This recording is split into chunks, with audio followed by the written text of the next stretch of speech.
wonderful. It's like old home week. And thank you for telling everybody who I am, because not everybody always knows. Not long ago, I was coming back from China, and Chicago was the first port of entry, and I was there getting undressed for the security people, and I put my stuff down on the conveyor belt, and the lady ahead of me said, "So where'd you get all those screw-top bottles? My bottles all leak." And I said, "Well, I got mine at the Container Store." And then I was going through the magnetometer, and the guy, TSA guard, looked at me and he said, "Oh my God, it's you." He said, "I'm from Bosnia, and we all love you in Bosnia, and if it weren't for you, there wouldn't be a Bosnia, and you're always welcome in Bosnia, and can I have my picture taken with you?" So he then stops the whole line. We have our picture taken, and I go back to get my stuff. And the lady of the screw-top bottles says, "So what exactly happened here?" And I said, "Well, I used to be Secretary of State." And she said, "Of Bosnia?" So thank you.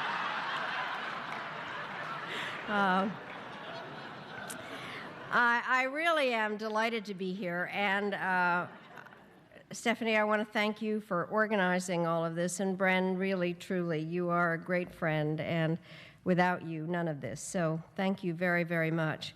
I also want to thank Bruce Lindsay and his wife, Hallie, and Dean Rutherford. And I also want to acknowledge that General Wes Clark and his wife, Gert, who are very good friends, and delighted that they're here. And I really want to thank the Kumpuris family for hosting and sponsoring this event. Thank you very, very much for your kindness and generosity. We just had a good picture taken, and I think we will be fast friends. Thank you. Little Rock is indeed one of my favorite cities because it was here that I was first invited to serve in government at a very high level. What happened was that in December 1992, I had been working on the transition for President Clinton, President-elect Clinton at the time, waiting to see if maybe somebody would offer me a job. Finally, I got a phone call, and they said, "You've got to come down to Little Rock, but don't tell anybody you're coming, and make some arrangements to get here." So I got here, and I thought that, fortunately, I had seen Governor Riley on the airplane coming down, or his wife, and she said, "You won't believe it, but Dick sat in his room all day long waiting for a phone call, trying to figure out what he was supposed to do." So that I get here, and I thought I was going to be met by somebody, and I wasn't, and I ended up, it was at that stage called the Excelsior Hotel, and I went to my room, and the phone rang, and I picked it up, and they said, "This is CNN, and we just saw you come in." And I just threw the phone down. And then I just sat there, and I sat there, and I sat there. And I thought, well, they've changed their minds. I'm never going to be invited to, I was supposed to be coming down for an interview with the president-elect. And finally, for the most important interview of my entire life, at 11 o'clock, I was invited to come to the governor's mansion. And then was offered what I thought was one of the all-time great jobs. And it was wonderful. That night, we transferred to the Capitol Hotel. I went to have dinner with Warren Christopher. We were sitting in a totally empty dining room. And he said, "Madeline, I'm going to be Secretary of State." And I said, "Chris, that is great." And I put my hand on his arm, and he said, "Don't show any emotion. People might notice." Anyway, so that was my first time that I was here, and I have to say that being asked to be the ambassador of the United Nations was just a fabulous job. And it was the beginning of 8 fabulous years working for President Clinton, and I think one of the truly great presidents in the United States. Both the president and his administration reflected the qualities that show America at its best, including resilience and optimism, belief in the future, and a passion for doing what is right, whether that meant creating jobs here at home or working to halt ethnic cleansing abroad. In the past week, we've had cause once again to worry about the condition of President Clinton's heart. We're concerned because we know that heart has racked up a lot of mileage, helping people in need, most recently in Haiti. But we also have faith because the prognosis is good and the prayers of millions of people are on his side. I did have the honor of talking with President Clinton yesterday and told him where I was headed, which he knew.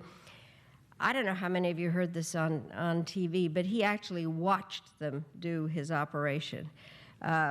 He said he had his leg numbed, but he did want to watch how they put the stent into his heart. And I said, only you are so curious that you would want to watch that.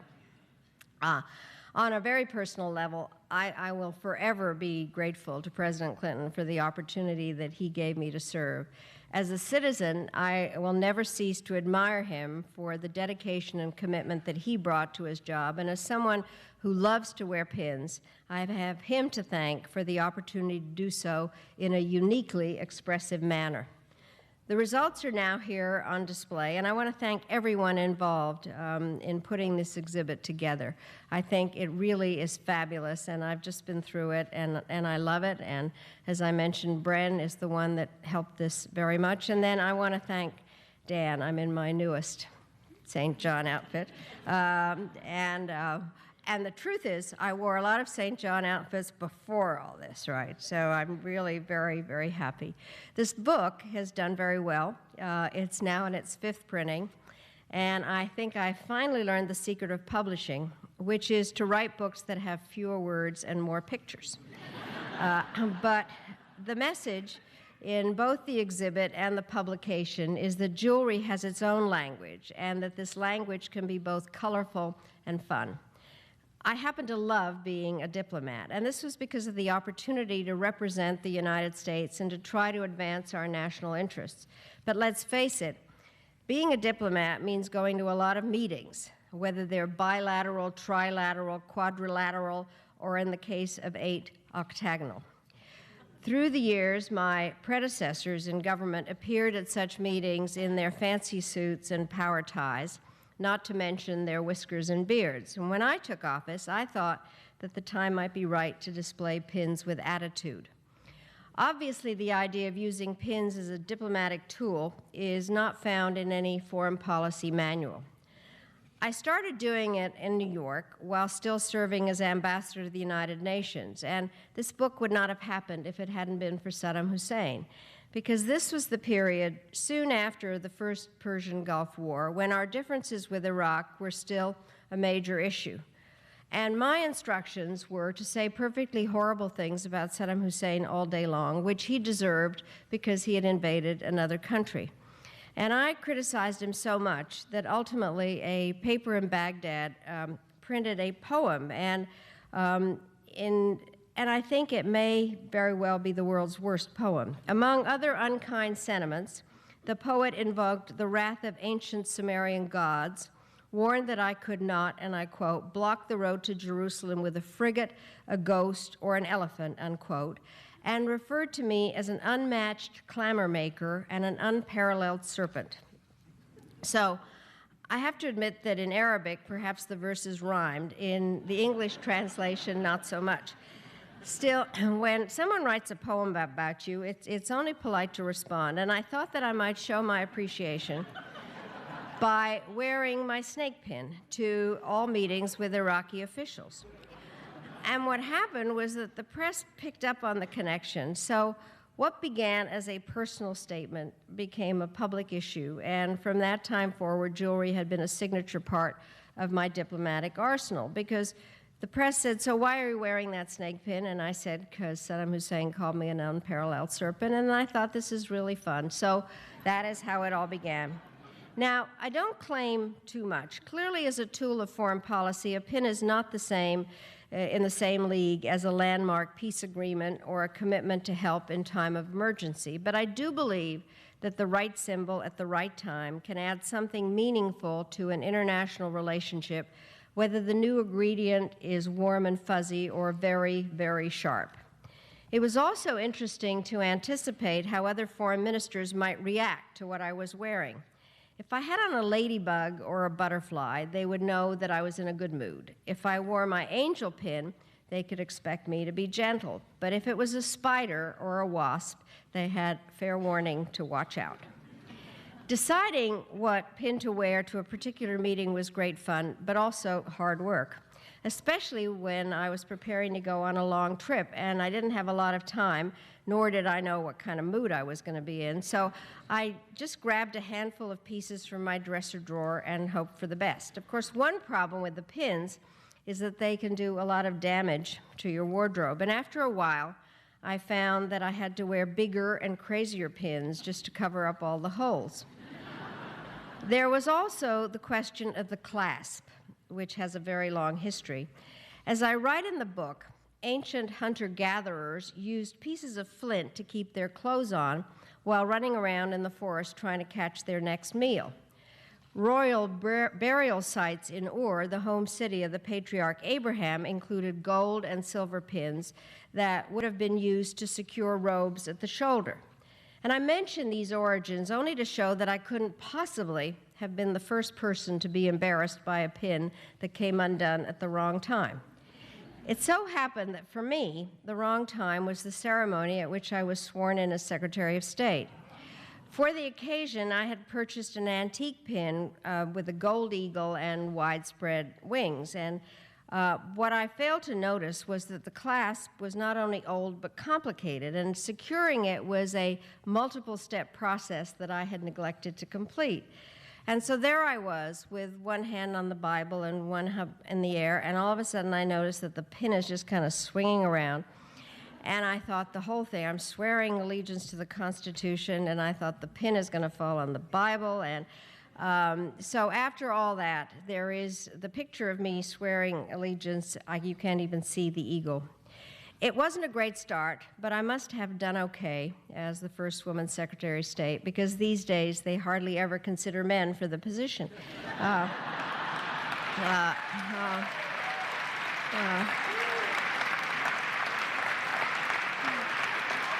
Actually, my youngest grandchild, my granddaughter, who just turned 7, said to her mother, my daughter, "So what's the big deal about Grandma Maddie being Secretary of State? Only girls are Secretary of State."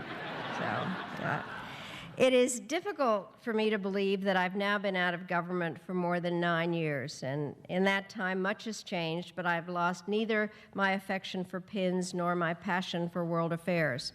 And so I can't help but think about which pins I might choose if I were to meet today with certain foreign leaders. For example, German Chancellor Angela Merkel is a physicist who cares deeply about global climate change, and if I were to meet her, I would wear my polar bear pin to suggest that the gains made at Copenhagen recently were a beginning but not sufficient. We need to save the world, not just simmer it more slowly. If I were to have a session with Venezuela's President Hugo Chavez, who never seems to stop talking, just as a hint, I would probably wear a clam. With North Korea's Kim Jong-il, my choice would continue to be my very largest American flag. If you've ever seen a picture of Kim, you know that he has amazing puffed hair.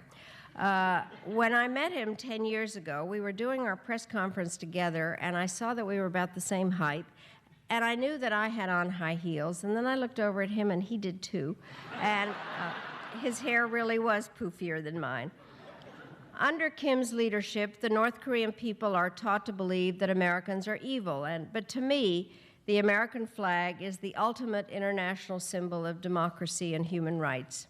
Finally, if I were meeting with leaders in the Middle East, I would wear 2 pins. First, my dove, which was a gift from Leah Rabin, at that stage already the widow of Yitzhak Rabin, and the second, a tortoise, to suggest that slow and steady progress might still achieve the kind of peace that Bill Clinton worked for, Yitzhak Rabin died for, and that generations of Jewish and Arab children have yearned for. As these examples suggest, pins are inherently expressive. Exotic or plain, they reveal much about who we are and how we hope to be perceived. And they can also provide a more personal connection. In 2006, I spoke at the D-Day Museum in New Orleans, an event delayed for more than a year because of Hurricane Katrina. And this gave me a chance to look around the city, and large parts of it were still in ruins. And I was saddened by the contrast between the museum, which celebrated America at its best, and the shabby treatment accorded to the local residents. And At the reception following my speech, I was approached by a young man, and in his hand was a box, and inside the box a pin. And he said, "My mother loved you, and she knew that you liked pins. My father, who is a veteran and earned 2 Purple Hearts, gave her this particular pin on their 50th wedding anniversary. She died as a result of Katrina and would have wanted you to have the pin, and it would be an honor to her if you would accept it." I said I couldn't possibly, and he said, "Please, it would be important to us." I call it the Katrina pin, a flower composed of 2 purple amethysts and diamonds, and I wear it when I have it, because it's here, as a reminder that jewelry's greatest value comes not from precious stones or brilliant designs, but from the emotions that we invest. And the most cherished gems are not those that dazzle the eye, but those that recall to our minds the face and spirit of a loved one. After all, the only thing that will truly never go out of style is our ability and our willingness to care for each other. And there is nobody that exemplifies that more than President Clinton. So thank you all very much for your warm welcome, and I'm delighted to be here, and now I'd be very pleased to answer whatever questions you have. Thank you.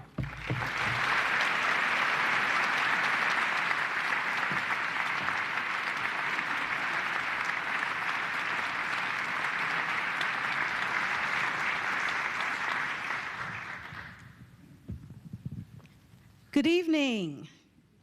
I'm so delighted to be here to share the stage with this amazing woman. As Arkansans, are we not excited to be here by way of applause?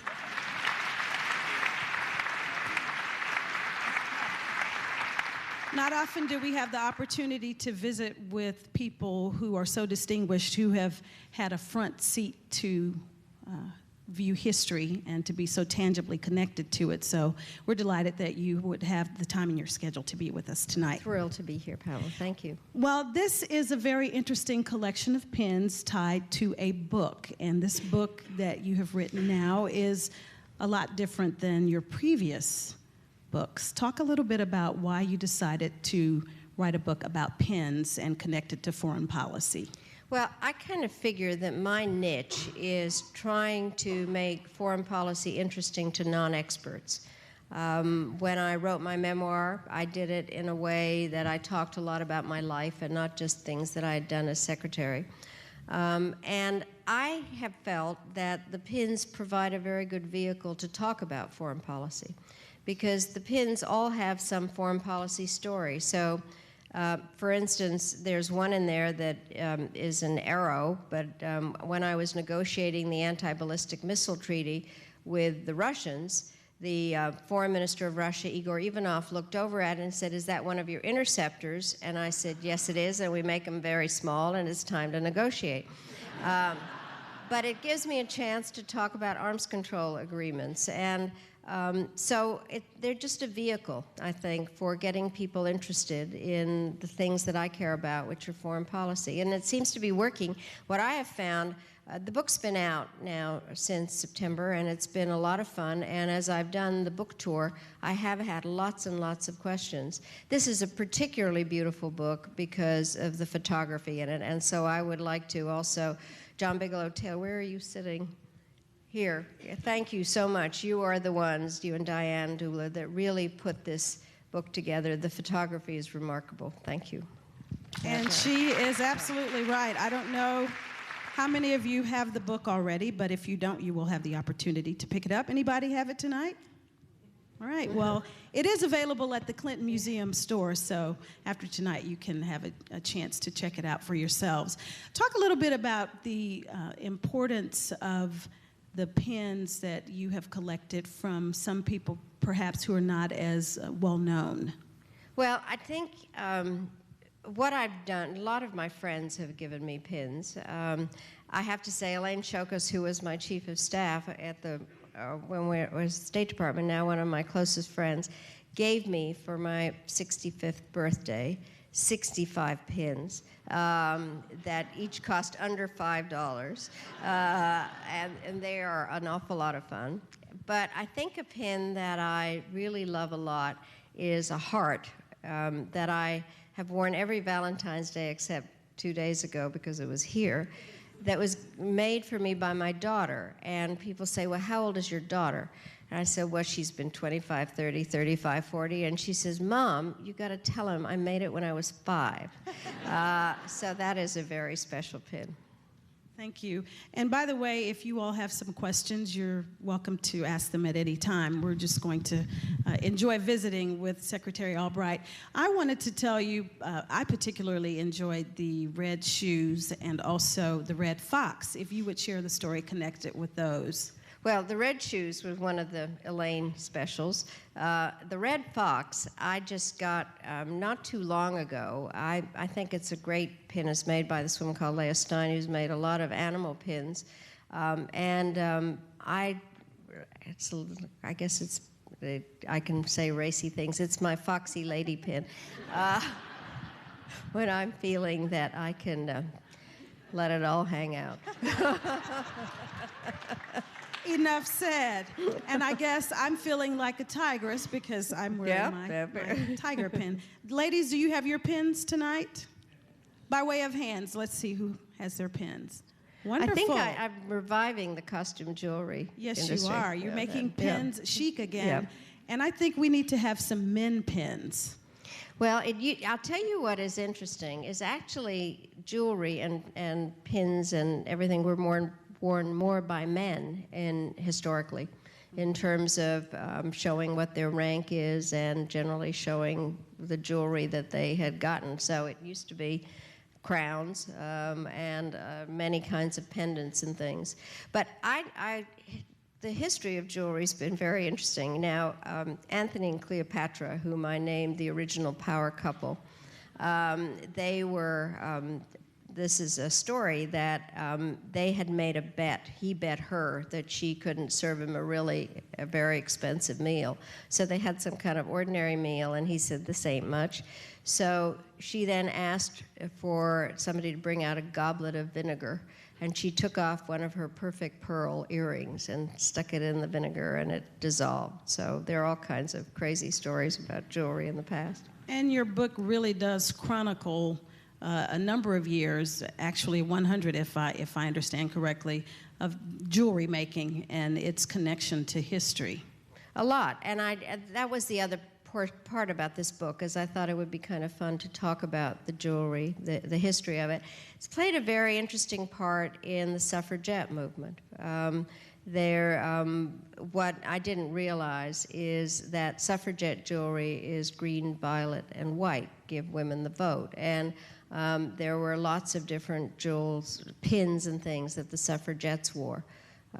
There were also pins that showed how to release a bird from a cage and various things. So jewelry's been very symbolic. Also, obviously, we know political buttons and various things that have in fact played a large part in history. Well, this is a somewhat simple question, if you will. Over 200 pins and brooches, where in the world did you keep them all? Well, the part that's so stunning to me, I just walked through the exhibit, which is magnificent. These pins were all in plastic bags in my closet that looked like little shoe bags. And so when I had them originally, I kind of thought I'd arrange them by color. But then what happened as we began to think about the book, we arranged them by species. But mostly they were just in plastic bags in my closet. So it's hard for me to see them all so beautifully displayed is a real surprise. And the exhibit is quite exquisite. So for those of you who have not had the opportunity to do that, we want to encourage you to take advantage of seeing it. Now, if over 200 pins are here, do you have any left in your collection? Well, most of my pins are here, but what has happened is that people have felt sorry for me, and they have sent me pins, so we call them the pity pins, and the pity pins are accumulating. So, and the best part is that, you know, as I said, I did use them for diplomacy and different things, but they also are great icebreakers. And so now people come up and talk to me in airports or stores or whatever, and they want to know why I'm wearing a particular pin or why I'm not wearing a pin, like when I'm exercising, or trying to get through security. So then they say, why aren't you? But they really, I think they're great. It's just a great way to have people come and talk. And they really have been interesting in terms of foreign policy. So just now, I just came back. I've been on a very interesting trip. I was asked by Secretary Clinton and President Obama to undertake a particular mission, which is that it's the 60th anniversary of NATO. And the heads of state met in April and decided that NATO needed a new strategic concept. The last one had been written in 1999, before NATO expanded and before 9/11. And so they decided that they would create an experts group, I call it the Old People's Group, to give the new Secretary General advice on how to do a strategic concept. So there are now 28 countries in NATO, and each country named one representative, and the U.S. named me. And then the Secretary General chose 12 people to be in this expert group, irritating 16 countries automatically. And then he asked me to chair it. So I have been chairing this group and doing a lot of traveling. And I, Friday, came back from Moscow, and I was meeting with the new foreign minister of Russia, who had actually been somebody I knew at the UN, and I was wearing a pin. And the pin is of a knot. And he said, so what is this pin? And I said, well, it's our bond. And then we sat down, and he said, you mean James Bond? And I said, no, our bond. And then he said, no, it looks more like oil pipelines. And I said, no. It's of our friendship, and it was given to me by your predecessor. So it was very much a part of the discussion. So. And it's wonderful to note that you can make a connection the way you do with pins. Do you actually remember each pin that people have given you and the sentiment associated with them? Mostly, but I have to say that as we put the book together, some of them were mystery, and we spent a lot of time looking things up. What is partly fun in the book is we have something that we call the Pindex, which explains where the pins came from, who the designer was, and where I acquired it. So, but I try very hard to remember who gave me what when I'm meeting with some foreign leader, because they actually do remember what they gave. Now, for the most part, government officials are not allowed to get things above a certain value. So most of the pins that are presents from other ministers are definitely costume jewelry, so it makes it a lot more fun. And the thing that I really want to stress is that in addition to the foreign policy stories, what they do is make it very clear that anybody can do this. These are not expensive pins, and I've had a lot of fun going to flea markets, or I've bought things in souvenir shops at the airport or whatever, is that it's a matter of just being colorful and having a good time.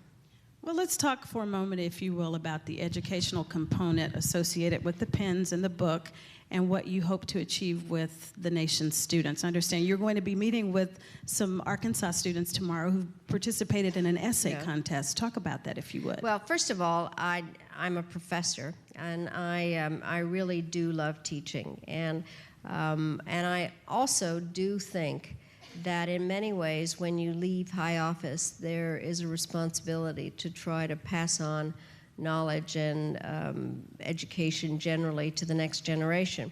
You know, a lot of people say, well, why did you have to write your memoirs? Who cares? But part of it is that I think it's very important to get history down and explain it. I also, when I was in office, I enjoyed very much going to schools, and I think that American students, except in Arkansas, are lacking in knowledge of geography.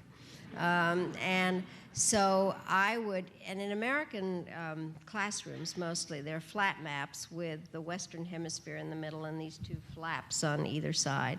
And I would always ask for a globe, and I would say, people need to know, I'd turn the globe around, and I'd say, people need to know that most of the people in the world live on the other side of the globe. So we then developed travels with the secretary, a kind of geographical way so that people could keep up with what I was doing. And I think that's one of the reasons I like to talk to students now, because the pins I can place in some geographical location and then tell the foreign policy story that goes with it.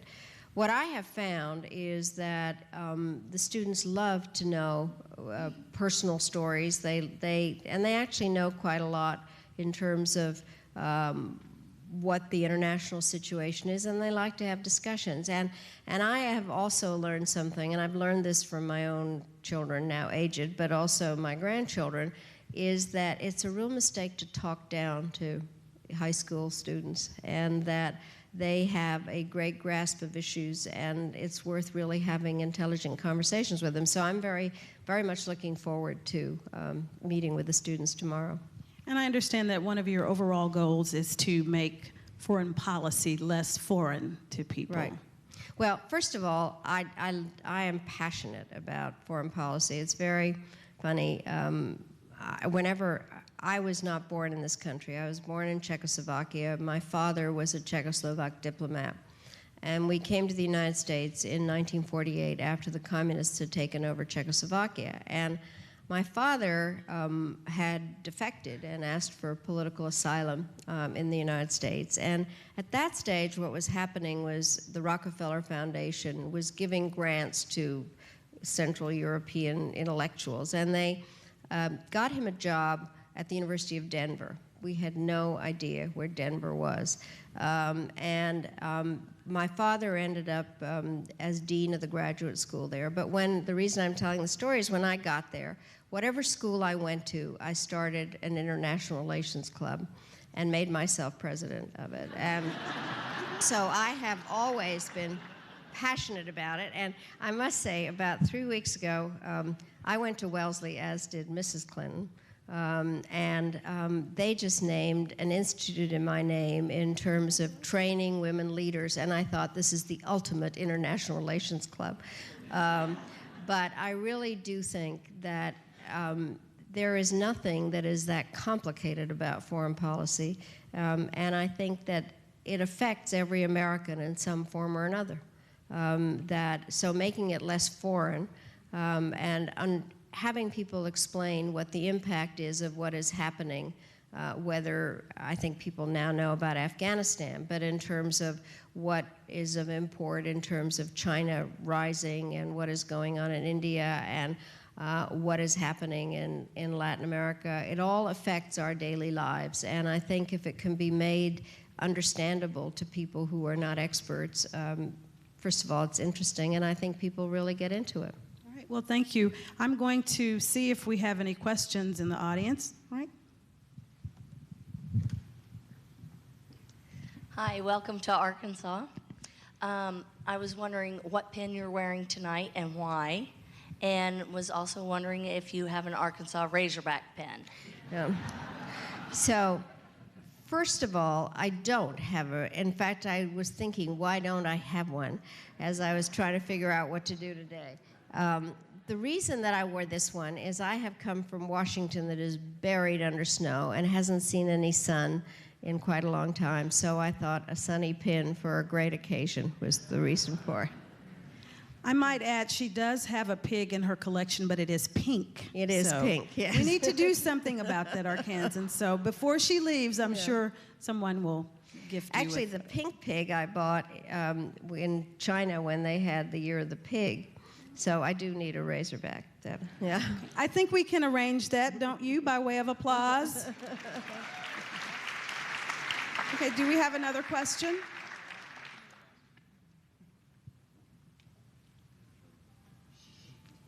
On this side. Madam Secretary, on the continuum from persuasion to threats to force, over your 25 years at the pinnacle of U.S. foreign policy, what's worked and what hasn't? Great question, and you'll be really sorry you asked it. Let me just say, I teach a course at Georgetown, and I say to my students that foreign policy is just trying to get some country to do what you want. That's all it is. And so what are the tools? So the course I teach is called the National Security Toolbox. And in fact, we begin to look at what the tools are. And the reason that I even came up with the course was I was in the Carter administration when the Soviets invaded Afghanistan. And we had an interagency meeting, and people were trying to figure out what to do to punish the Soviets for what they'd done, because we thought we couldn't kick them out of Afghanistan right away, but they needed to be punished. And it was this interagency meeting, and it was really dispiriting in many ways, because everybody kind of put something on the table, like take away their fishing rights, or have a grain embargo, or have a registration for the draft, or not allow our athletes to go to the Moscow Olympics. And it just made me realize that here we were, the most powerful country in the world, and trying to figure out which of these tools would work. So that was the genesis of the course. And so what I look at is bilateral diplomacy first. We did that yesterday, looking at our relationship with India. Then I do multilateral diplomacy, then the economic sticks and carrots, the carrots being trade and aid, and the sticks being embargoes and sanctions, and then threat of the use of force, law enforcement, and intelligence. That's it. And the question is, which ones really work and how they work. And I think that you have this tendency of moving from diplomacy to the use of force. And one of the reasons that sanctions are used as often as they are is that they're the middle option. They have some teeth, especially if they are multilateral. And they are a way to signal what needs to be done without using force. It is exactly, for instance, when you look at this toolbox, exactly, let's take Secretary Clinton's trip right now to the Middle East. She is following up and directing the kinds of things that President Obama had started out in terms of engaging the diplomatic track on Iran, and now trying to get multilateral support for sanctions that would really bite Iran. And the problem with sanctions, and this is the issue that came up when I was dealing with Iraq, is that they are very much of a blunt instrument and hurt the people. And so it's very hard to get the support. So we've begun to look at what we call targeted sanctions, and Secretary Clinton has been focusing now on getting targeted sanctions against the Iraqi Revolutionary Guard when she was talking about the importance of, or making clear that Iran has been kind of taken over by the military, looking at targeted sanctions. So I ultimately think that it's the combination of these various tools. The best tool is diplomacy, if you can make it work. There's no question, because the unintended consequences of sanctions and the use of force are much harder to deal with. Various things in life that I never thought I would do would be to be a part of any decision to send people to war. And yet I was with President Clinton, and we had an example where force worked. We had tried diplomacy with the Serbs over Kosovo. It didn't work, and worked very hard on diplomacy. Finally, we used force, bombed, and Milosevic left office, and Kosovo's a free country. So it's that combination. But I think the thing that one should focus on as much as possible is diplomacy backed by the use of force. Bruce, I think, can identify with this. There was a time that General Shalikashvili, who was chairman of the Joint Chiefs, we were standing in front of the sit room, he in full uniform, me with one little pin on, and Bob Rubin came by and he said, aha, force and diplomacy. And Shali said, and which is which? It was that combination, I think. Thank you. I think we have a question on this side of the room. Over there. Right here. Would you mind getting her the mic?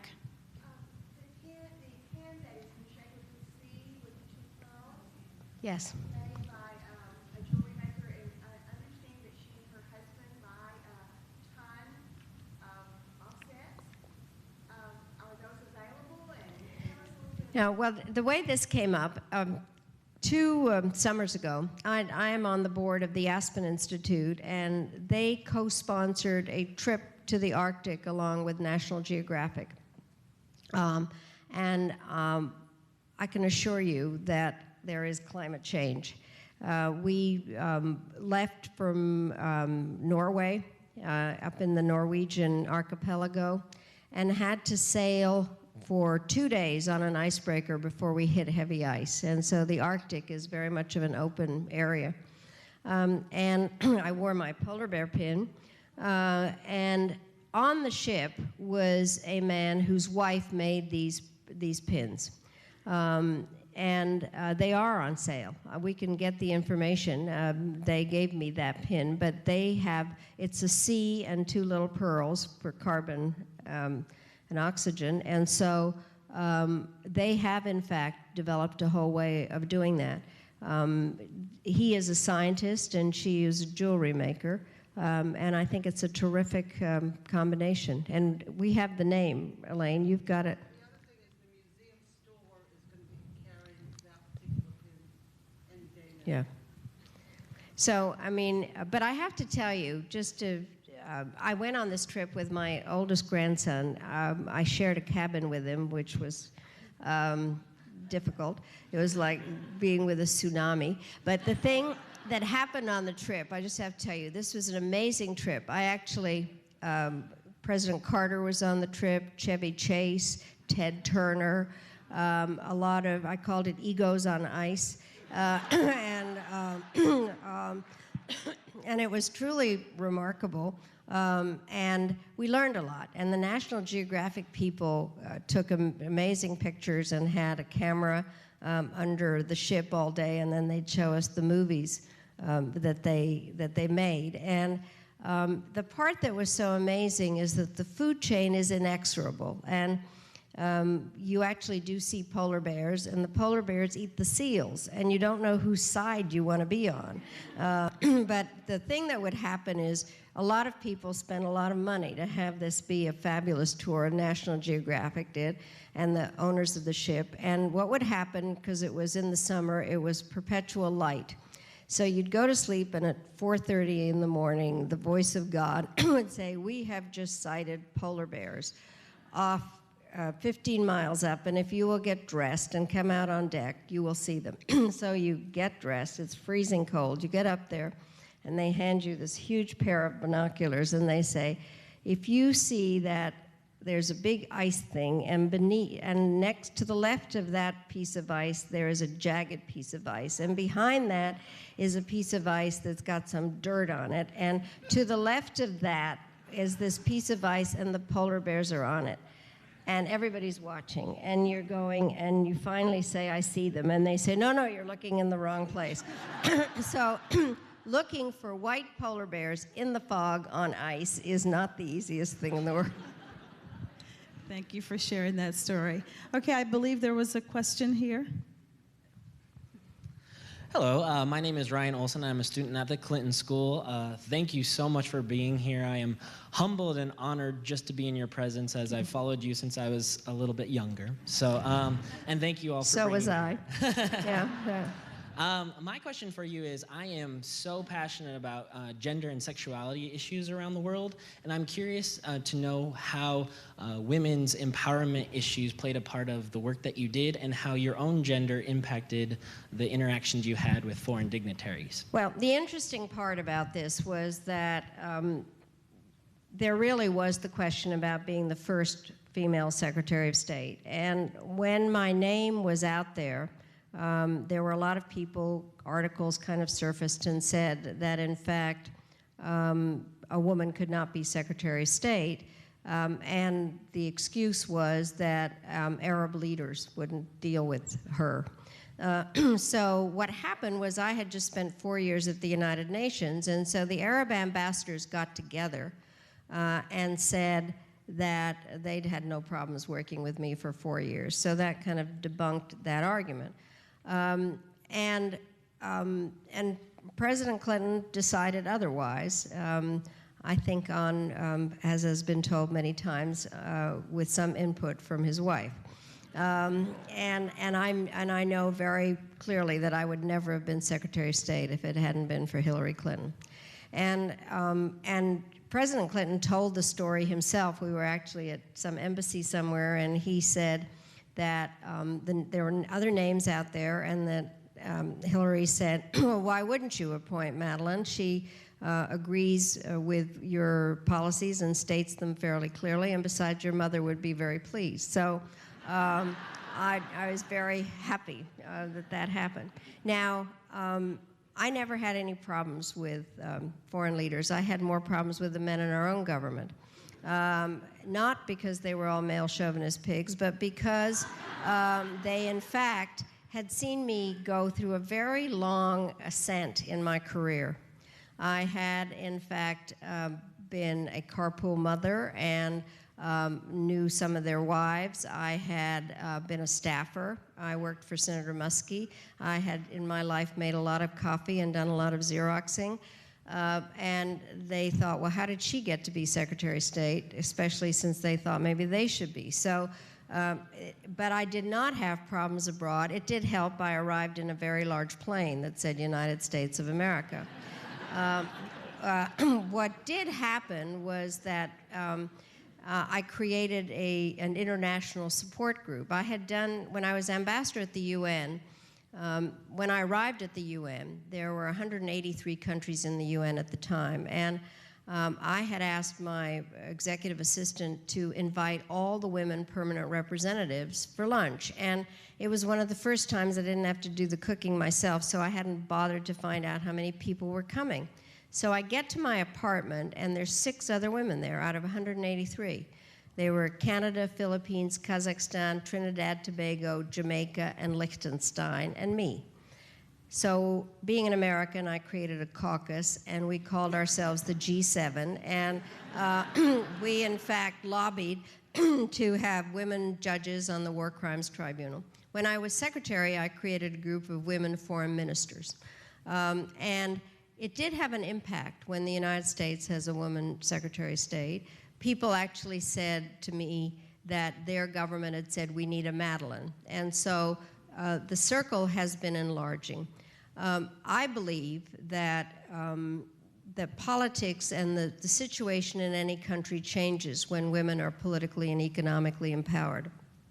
I think there's no question that there are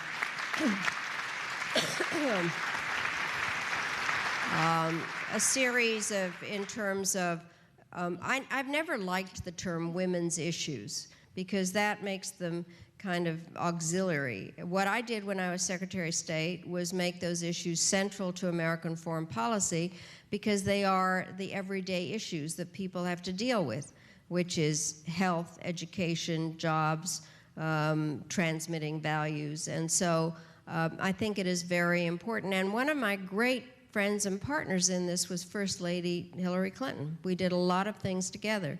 And I think it does change things. Now, I am not one of the women who believes that the world would be entirely different if it were run by women, because anybody who says that has forgotten high school. So, but I do think it is important to really have a way that men and women work together. But since women are more than half the population in every country, there ought to be more women in, across the board in a variety of jobs and positions.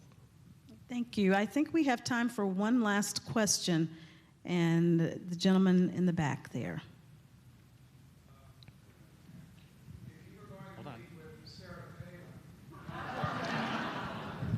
Who, by the way, is in town tonight. Yes. If you were going to meet with Sarah Palin, what pin would you wear?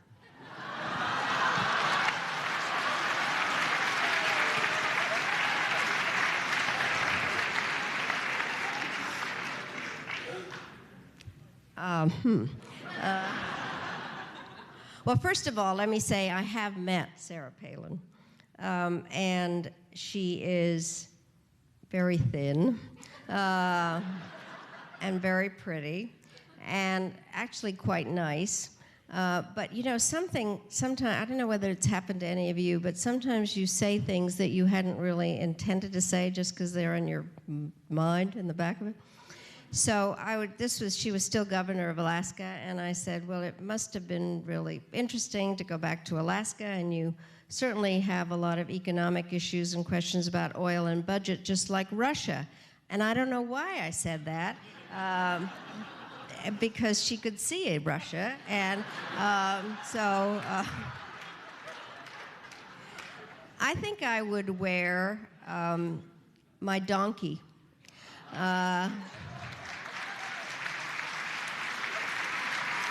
And a very large American flag that would show that people who believe in donkeys believe also in the power of America.